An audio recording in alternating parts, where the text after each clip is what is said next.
Na ugali na dapat meron ka kapag gusto mong magtayo ng sarili mong negosyo. O ano ba yung sinasabi na yan ni Titintin? Pero bago tayo mag-umpisa sa ating topic, Sisi, huwag ka nang mahiya. Pindutin mo na ang subscribe button na yan. At syempre pa, tayo nang mag-chismisan.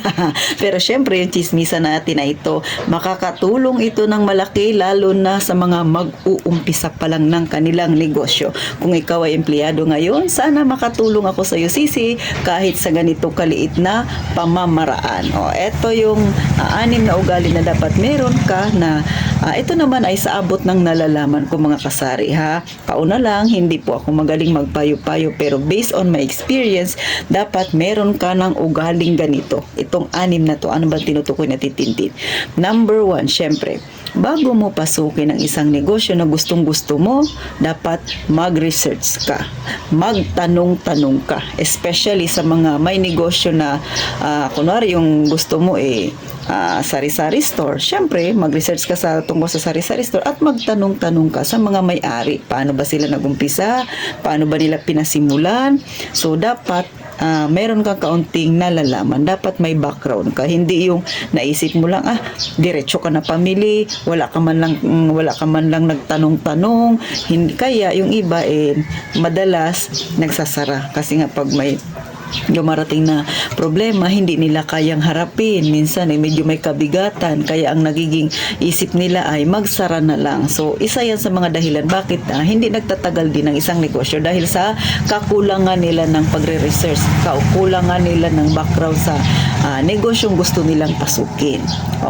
Number 2 na dapat na meron kang ugali ay magplano ka.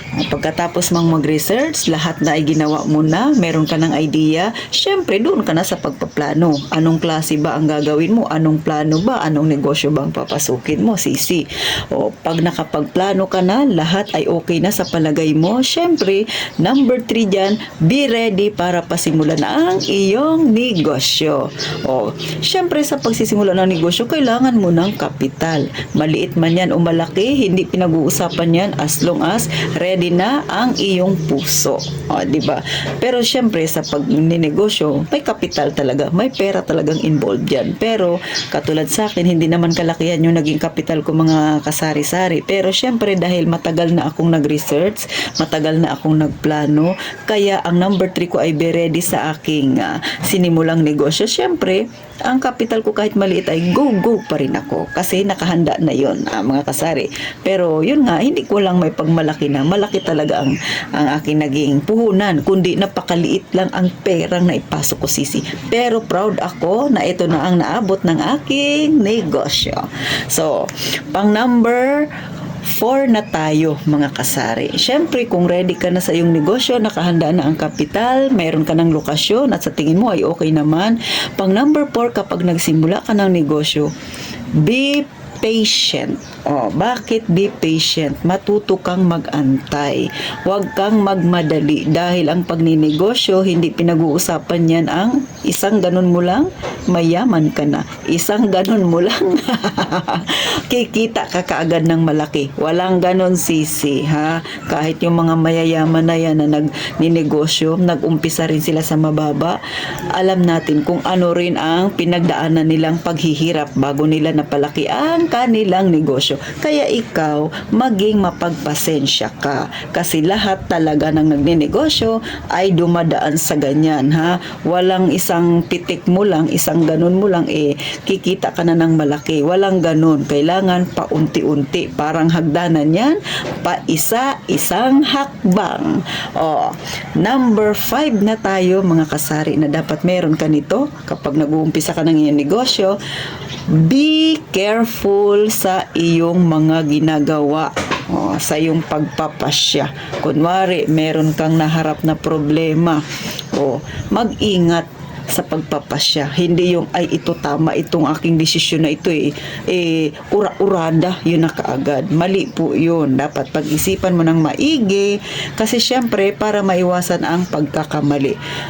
Hindi naman tayo, perpekto. Talagang may time na nagkakamali tayo sa desisyon.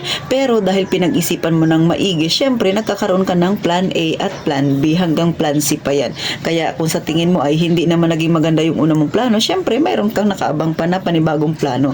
Dahil syempre naging maingat ka sa iyong ginagawang pagplano dahil ayaw mo ngang magkamali. O, ganun lang sisi. At saka syempre minsan kung hindi man natin na nagawa yung ating gustong-gusto, kung nagkamali man tayo sa pagpaplano, alam natin kaya natin yun. Kasi syempre handa na yung ating puso. Lalo na kung yung pinasok mong negosyo ay nag-research ka, nagplano ka, naging handa ka.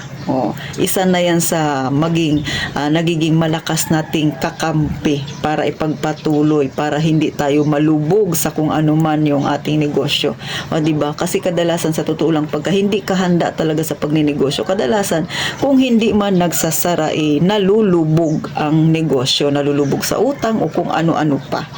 So number 6 panghuli mga kasari, syempre manatiling positibo. Katulad nga ng number 5, be careful sa pagpaplano, sa pagpapasya. Syempre, kung sakaling nagkamali ka, manatili ka pa rin positibo. Kasi minsan, yung pagkakamali natin, minsan, itinutulot din yan minsan ng Panginoon na magkamali tayo. Bakit? Kasi minsan, may mas maganda siyang plano para sa atin. So, doon mo tingnan sa positive way, mga kasari. Kagaya ng tumal na ito, mga kasari. Sa mga may tindahan diyan, di ba? So, hindi ba kayo ramdam nyo rin yung tumal? Pero sa titintin, ginawa kong positibo. Bakit? Kagaya nga yan, dahil nga napakatumal. So, natuto akong magluto ng pansit at saka sopa. So, alternatibo ko yun para kumita pa rin ako. Pero, hindi man ganun kalakas yung aking naisip na idagdag sa aking negosyo. Pero, ang mahalaga, kumikita pa rin ako. Hindi pa naman zero. At syempre, pa kahit paano may naidadagdag ako sa aking ipon. So, titingnan ko yun sa positibo. Iniisip ko na lang na normal talaga yun na maranasan natin ang tumal. Kasi nga, yung mga nanay, lalo na magpapasok ka na naman, todo talaga sila sa pagtitipid, mga kasari. Kahit naman, ako wala nga akong pinaparal, pero ramdam na ramdam ko, syempre yung gastusin dahil pinagdaanan ko rin yan. Kaya, tingnan mo na lang sa positibong pamamaraan, mga kasari. Iwasan na lang ang maging negatibo. At syempre, gumawa din ng paraan para yung tumal na yan ay kahit papano hindi mo masyadong maramdaman. So yun yung sinasabi natin Tintin, manatili kang positibo. Kasi nga hindi naman natin hawak ang panahon. Kaya kailangan lagi lang tayong maging handa. O lalo na kung papasukin mo yung negosyo, talagang mayroong ups and down yan. Hindi yan maiiwasan. So paano mga kasari? Sana kahit papano nag-enjoy kayo sa panonood at pakikinig kay Tintin sa mga wala pang negosyo dyan. Yang 6 na ugali na yan, yung 6 na bagay na yan, dapat taglayin mo yan kapag nag-umpisa ka ng iyong negosyo. So hanggang dito na lang mga kasari. Sana sa susunod na vlog na Tintin, muli tayong magkasama at kung may natutunan ka, pakishare naman at ilike na rin ang video na ito. At syempre pa, kagaya nga ng palagi kong sinasabi mga kasari, mag-iingat tayong lahat palagi mga kasari.